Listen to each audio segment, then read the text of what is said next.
రాశి ఫలాల గురించి ఒక్కసారి నాకు వివరిస్తారా మీరు? మొట్టమొదటిగా ఏ రాశి గురించి చెప్తారు?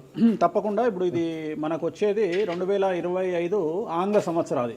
ఓకే. అంటే కొంతమంది విమర్శించారు 24 కదా, 24 25 అదే 25 ఆంగ్ల సంవత్సరాది అంటే మనం ఇంగ్లీష్ క్యాలెండర్ అంటే 25లో వచ్చేది 25 ఆంగ్ల 25 కదా, జనవరి 1 25. ఓకే. జనరల్ గా మనము అంటే మరి మీరు ఉగాది నుండి ఎందుకు చెప్పట్లేదు అంటే చాలా మంది ఉగాది వరకు కూడా ఆగట్లేదు, జనవరి 1 కూడా ఆగట్లేదు, డిసెంబర్ నుండి నవంబర్ నుండి అడుగుతా ఉన్నారు అందరూ. ఓకే.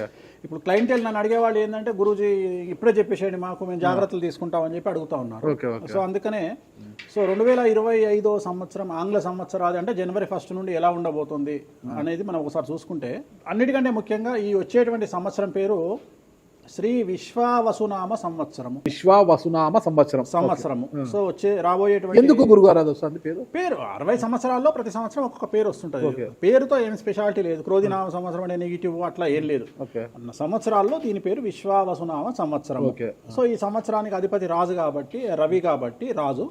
సో రవి మనకు కమాండ్ చేస్తూ ఉన్నాడు కాబట్టి ఈ సంవత్సరం అతి ముఖ్యమైన విషయం ఏంటంటే రాజకీయంగా దేశవ్యాప్తంగా రాష్ట్రాల వ్యాప్తంగా పెను సంచలనాలు నమోదవ్వడము ఈ సంవత్సరం 2025 సంవత్సరం లక్షణాలు. ఎందుకంటే రాజుల మధ్యన రాష్ట్రాల మధ్యన గొడవలు, మరీ ముఖ్యంగా కొంతమంది ప్రముఖ రాజకీయ నాయకులకు మృత్యుగండము, అలాగే అన్ని రంగాలలోకి సెలబ్రిటీలు, సినిమా ఇండస్ట్రీ, రాజకీయము, బిజినెస్, ఎనీ ఇండస్ట్రీ, యువకులు, మరి ముఖ్యంగా మగవాళ్ళు యువకులు 40 సంవత్సరాల వయసులోపు ఉండే వాళ్లకు కార్డియాక్ అరెస్ట్లు అనేటివి ఈ సంవత్సరం అతి ముఖ్యమైన విషయం.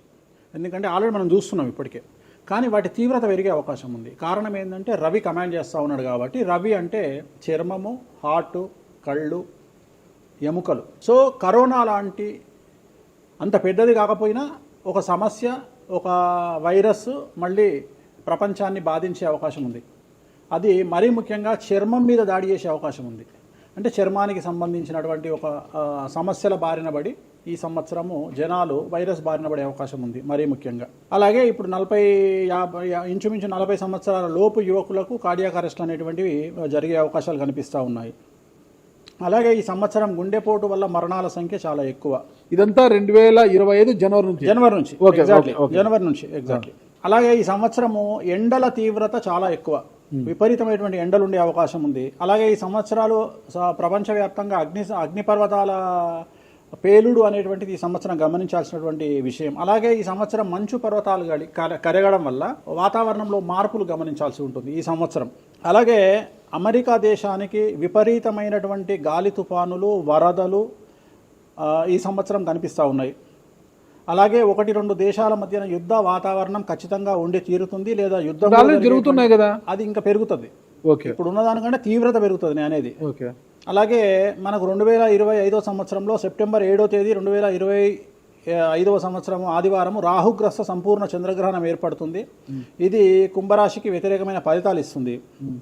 అలాగే వచ్చే సంవత్సరం అంటే 2025 సంవత్సరంలో మే 9వ తేదీ నుండి సరస్వతి నదికి పుష్కరాలు అనేటువంటివి ఏర్పడతా ఉన్నాయి. ఈ సంవత్సరము రాజకీయ నాయకులకు సంబంధించి మరీ ముఖ్యంగా ఇందాక మనం మాట్లాడుకున్నట్టుగా పవన్ కళ్యాణ్ గారికి ఏలినాటి శని వెళ్ళిపోతుంది. అలాగే లోకేష్ గారి జాతకరీత్యా, పవన్ కళ్యాణ్ గారి జాతకరీత్యా విపరీత రాజయోగం అనేటువంటిది కనిపిస్తూ ఉంది. జగన్మోహన్ రెడ్డి గారికి లేదా రాజయోగం వల్ల? ఇప్పుడు లేదు, ఈ సంవత్సరం లేదు. అంటే 2025 సంవత్సరంలో లేదు. 29 కన్నా ఉందా?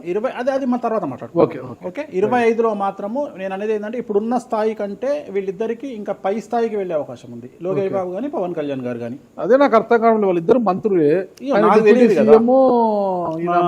నాకు అర్థం కాదు. ఇంకా ఇప్పుడు ఉన్నటువంటి పదవుల కంటే కూడా గొప్ప పదవులను వీరు పొందేటువంటి అవకాశాలు కనిపిస్తున్నాయి. రాజ్యసభ తీసుకుని కేంద్రానికి వెళ్తారా?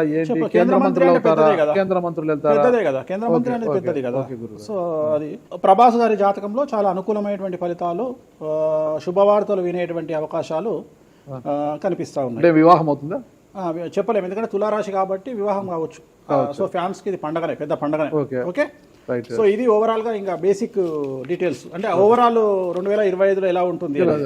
సో ఇప్పుడు మనం రాశుల గురించి కనుక తీసుకున్నట్లయితే ఇక చివరిది అయినటువంటిది 12వ రాశి మీనరాశి. 2025 సంవత్సరం మీనరాశి ఆదాయం 5, వ్యయం 3, రాజపూజ్యం 3, అవమానం 1. ఈ సంవత్సరం ఏలినాటి శని జన్మశనిగా మారుతుంది. ఎవరైతే 25 సంవత్సరాల పైబడి ఉంటారో, అంటే 25 ఇయర్స్ దాటిన వాళ్ళు ఉంటారో, వారి జీవితంలో విపరీతమైనటువంటి సమస్యలు ఈ సంవత్సరం కనిపించబోతా ఉన్నాయి. ముఖ్యంగా చిత్ర పరిశ్రమకు సంబంధించిన వారికి విపరీత సమస్యలు ఉంటాయి. సమస్యల్లో ఉండే భార్యాభర్తలకు ఈ సంవత్సరం ఎడబాటు తప్పదు.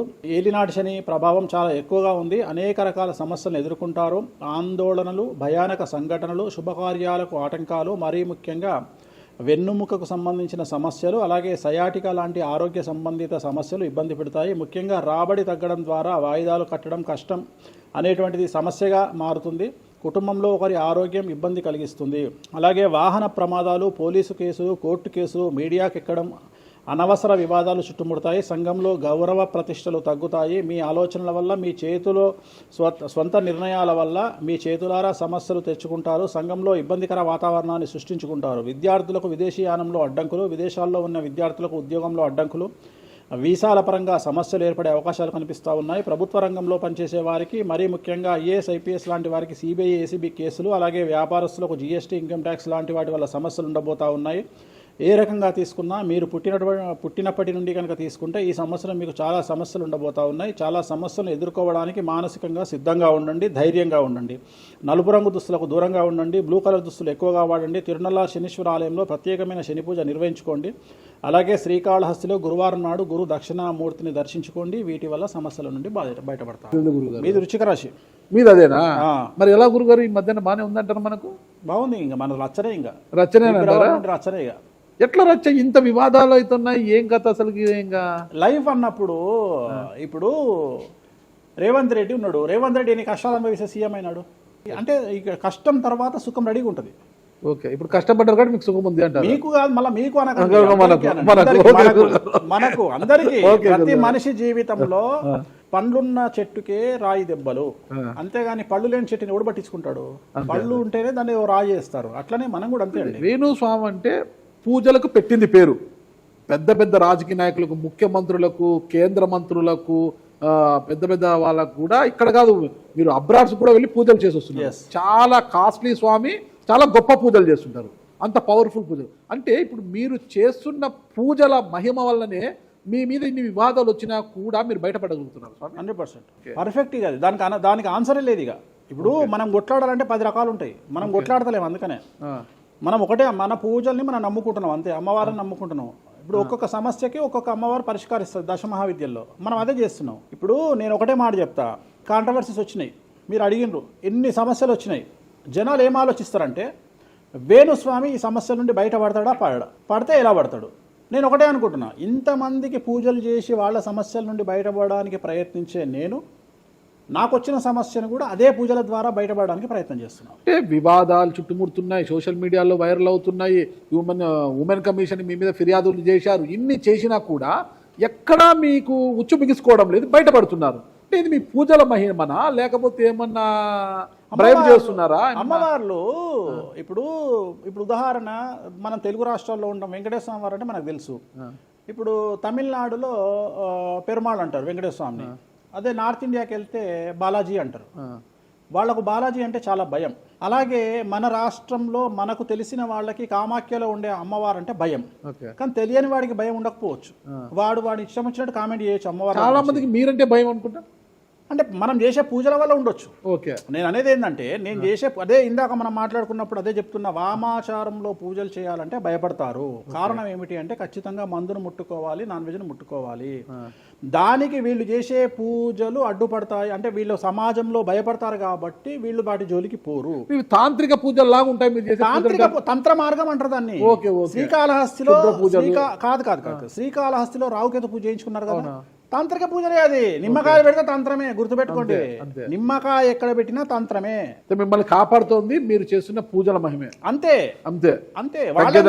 వాళ్ళే చూసుకుంటారు. నేను అనే పాయింట్ ఏంటంటే, నేను ఒకటే చెప్తున్నానండి, తప్పు చేస్తే నన్ను అమ్మవారు సర్వనాశనం చేస్తుంది. ఓకే, అమ్మవారిని విమర్శిస్తే వాళ్ళ సంగతి అమ్మవారు చూసుకుంటది.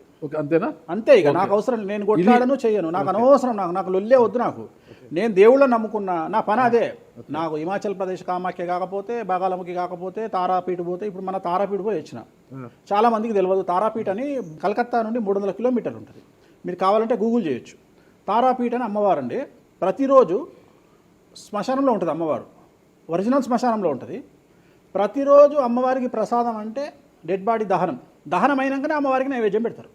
అంత పెద్ద ప్రసిద్ధమైనటువంటి దేవాలయం. అమ్మవారు శివుడికి పాలిస్తూ ఉంటుంది, తారాపీఠ అంటుంది దాన్ని, శ్మశానంలో ఉంటుంది.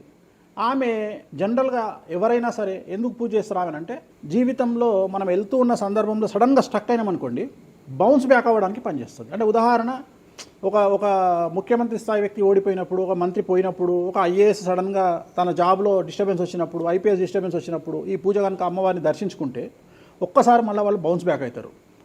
అంటే బిగ్ బ్యాంగ్ థియరీ అనేది అక్కడ పనిచేస్తుంది. మనం మళ్ళీ ఒకసారి బౌన్స్ బ్యాక్ అయ్యి ముందుకు దూకడానికి అమ్మవారు పనిచేస్తుంది. నేను సజెస్ట్ చేస్తుంటాను చాలామందికి, వ్యాపారంలో స్టక్ అయినప్పుడు, లేకపోతే ఉద్యోగంలో స్టక్ అయినప్పుడు, అట్లా స్టక్ అయినప్పుడు అయితే మీ తారాపీఠ వెళ్ళి దర్శనం చేయించుకోండి. అక్కడ దర్శనమే, పూజలు ఉండవు, జస్ట్ దర్శనమే. అమ్మవారికి పోయి దండం పెట్టుకొని వస్తే చాలు, ఒక్కసారి మళ్ళీ వాళ్ళు బౌన్స్ బ్యాక్ అవుతారు. ఒక్కటే ఒక పాయింట్కి నాకు ఆన్సర్ చెప్పి ముగించేసా, చాలా కాలాతీతమైంది. చివరికి ఇరికిస్తున్నారా ఇది? లేదు ఏం లేదు. ఇప్పుడు ఏపీలో అంటే గత ప్రభుత్వ హయాంలో, వైసీపీ హయాంలో వీళ్ళ మీద కేసులు పెట్టారు. ఇప్పుడు వీళ్ళ అధికారం వీళ్ళ మీద కేసులు పెడుతున్నారు కదా.